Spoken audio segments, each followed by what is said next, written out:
A terceira mensagem, encerrada.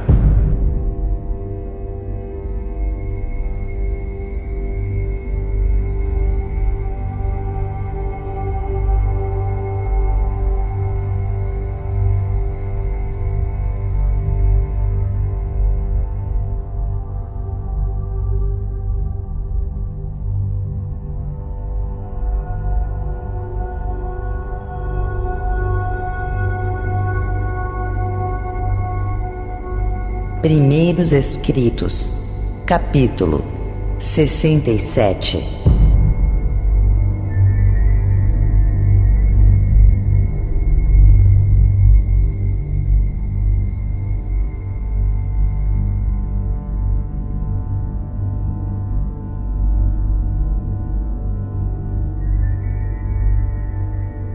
Foi-me indicado o tempo em que a mensagem do terceiro anjo estava para ser concluída.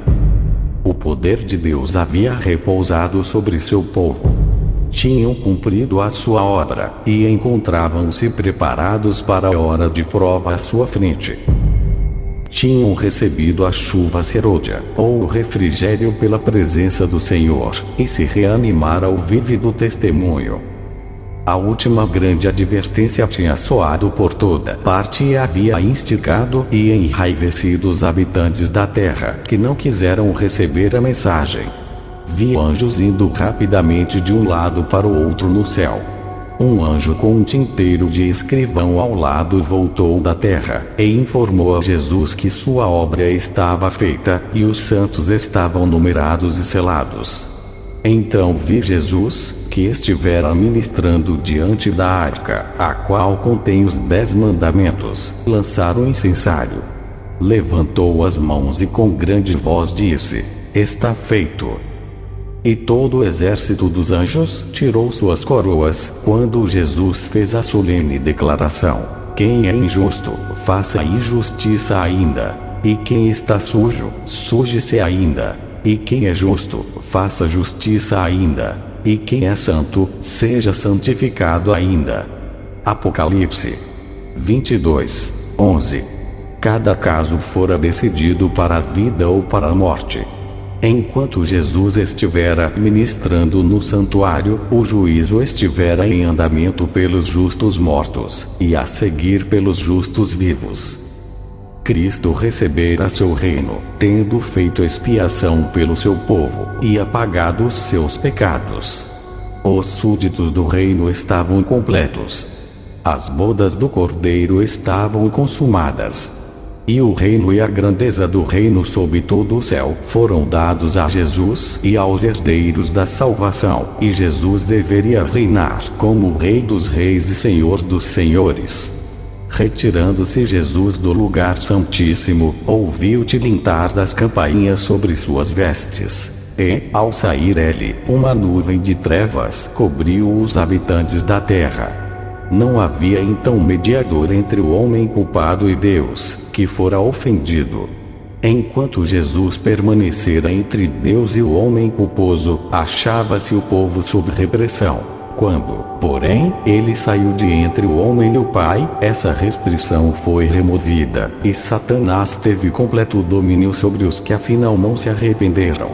Enquanto Jesus oficiava no santuário, era impossível serem derramadas as pragas. Mas, terminando ali a sua obra, e encerrando-se a sua intercessão, nada havia para deter a ira de Deus, e ela irrompeu com fúria sobre a cabeça desabrigada do pecador culpado, que desdenhou a salvação e odiou a correção.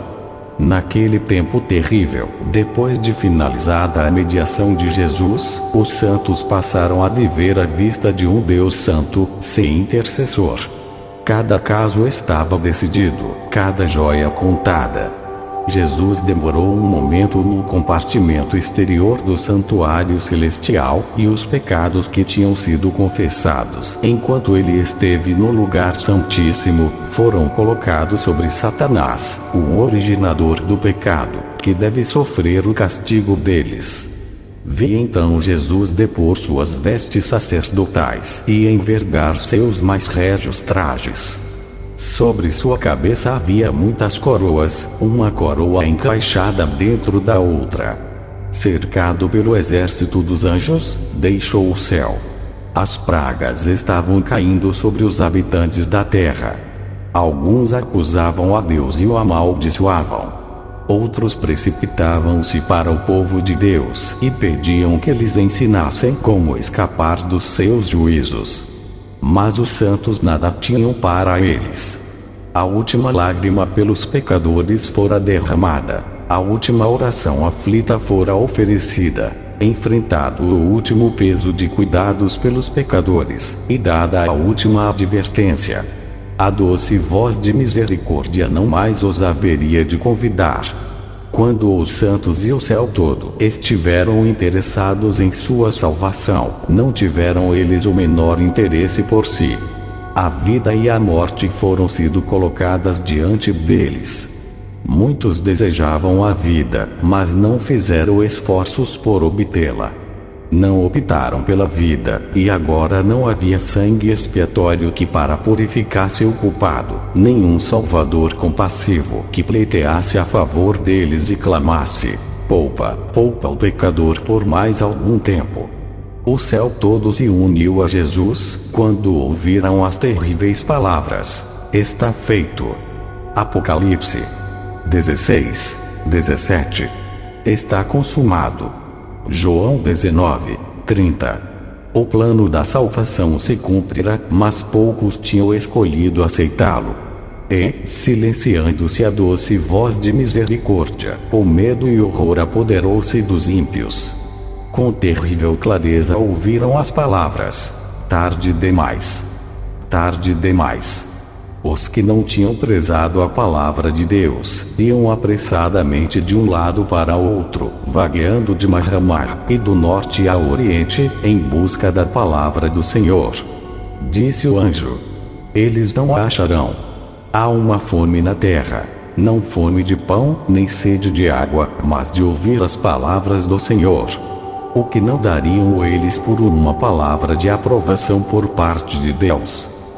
Mas não. Devem continuar a ter fome e sede. Dia após dia, desprezaram a salvação, dando maior apreço às riquezas e prazeres terrestres do que a qualquer tesouro ou estímulo celestial. Rejeitaram a Jesus e desprezaram seus santos. Os sujos devem permanecer sujos para sempre. Muitos dos ímpios ficaram grandemente enraivecidos por sofrer os efeitos das pragas. Foi uma cena de terrível aflição. Pais repreendiam amargamente seus filhos, e filhos a seus pais, irmãos a suas irmãs, e irmãs a seus irmãos. Altos clamores de pranto eram ouvidos de todos os lados. Foste tu que me impediste de receber a verdade que me haveria salvo desta hora terrível. O povo voltava-se contra seus pastores com ódio atroz e os acusava, dizendo: não nos advertistes. Disseste-nos que o mundo inteiro deveria converter-se e clamastes: paz, paz, para acalmardes todo o temor que se despertava. Não nos falastes a respeito desta hora, e aqueles que nos avisaram a tal respeito declarastes serem fanáticos e homens maus, os quais causariam a nossa ruína. Mas vi que os pastores não escaparam da ira de Deus. Seu sofrimento foi 10 vezes maior do que o de seu povo.